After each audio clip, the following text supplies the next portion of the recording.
Pag-alala sa kamusmusan at mga trahedya sa buhay ni Florante. Saknong 172 hanggang 246. Magkatabing naupo ang dalawang binata.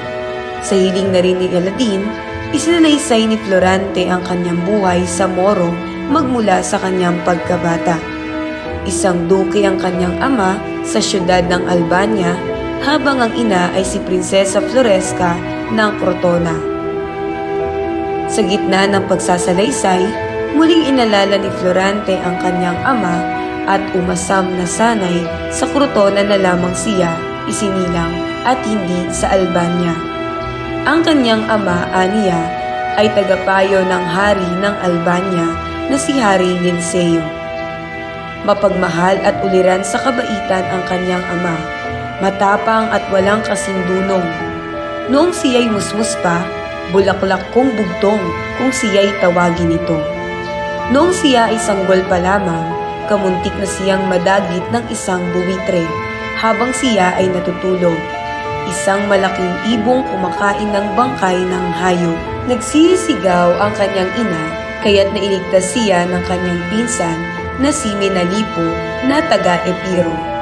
Nang siya ay naglalakad na, isang malaking ibon na arkol naman ang pumasok sa kanilang tahanan at sinunggaban ang kwintas na nakasabit sa kanyang leeg. Sa edad na 9 na taong gulang, naging libangan na niya ang mamana ng mga hayop sa buron. Sa umaga ay naglilibang siya kasama ng kanyang mga alagad na pagmasdan ang kalikasan sa tabi ng gubat.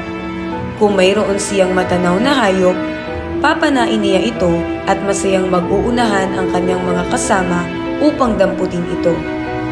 Lumaki siya na may masayang kamusmusan. Mula pagkabata, nadama niya ang pagmamahal ng mga magulang.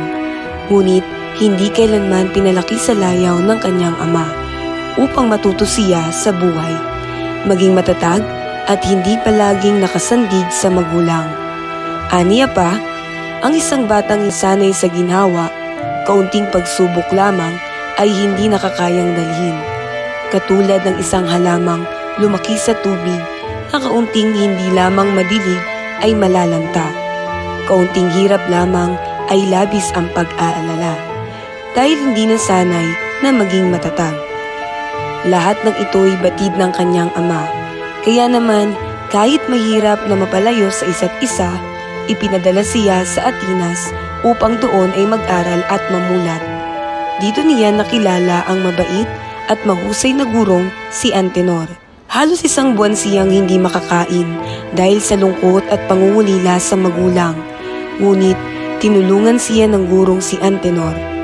Dito rin niya unang nakilala ang kababayan niyang si Adolfo na anak ni Conde Sileno.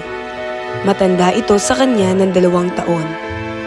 At nang pagdating niya sa gulang na 11, si Adolfo ang nangunguna sa kasikatan at kagalingan. Huwaran ito sa kabaitan, walang nakakaaway at mahusay sa klase. Ngunit ramdam nilang may lihim itong itinatago. Kahit anong pilit, hindi mapalapit ang kalooban nila sa isa't isa. Lumipas ang mga taon, nag-aral ng mabuti si Florante.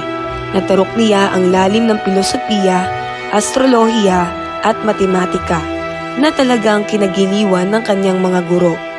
Sa loob ng 6 na taon, nalagpasan niya sa dunong si Adolfo at mabilis na kumalat sa Atenas ang kanyang pangalan. Dito na lumabas ang totoong kulay ni Adolfo. Nang magtanghal sila ng Oedipus, pinagtangkaan siya nitong patayin. Matapos ang eksenang labanan, binigkas ni Florante ang kanyang huling linya. Nagbigla siyang suguri ni Adolfo. Mabutit mabilis siyang nakaiwas rito. Akma na siyang sasaksakin ni Adolfo nang masalag ito ng matalik na kaibigang si Menandro. Agad na namagitan si Antenor. Kinabukasan, pinauwi na si Adolfo sa Albania dahil sa ginawa nito. 1 taon pa ang lumipas nang makatanggap siya ng liham na nagsasabing pumanaw na ang kanyang ina. Labis ang kanyang lungkot dahil dito. Makalipas ang 2 buwan pa, Isang sulat mula sa ama ang dumating at pinauuwi na siya sa Albania.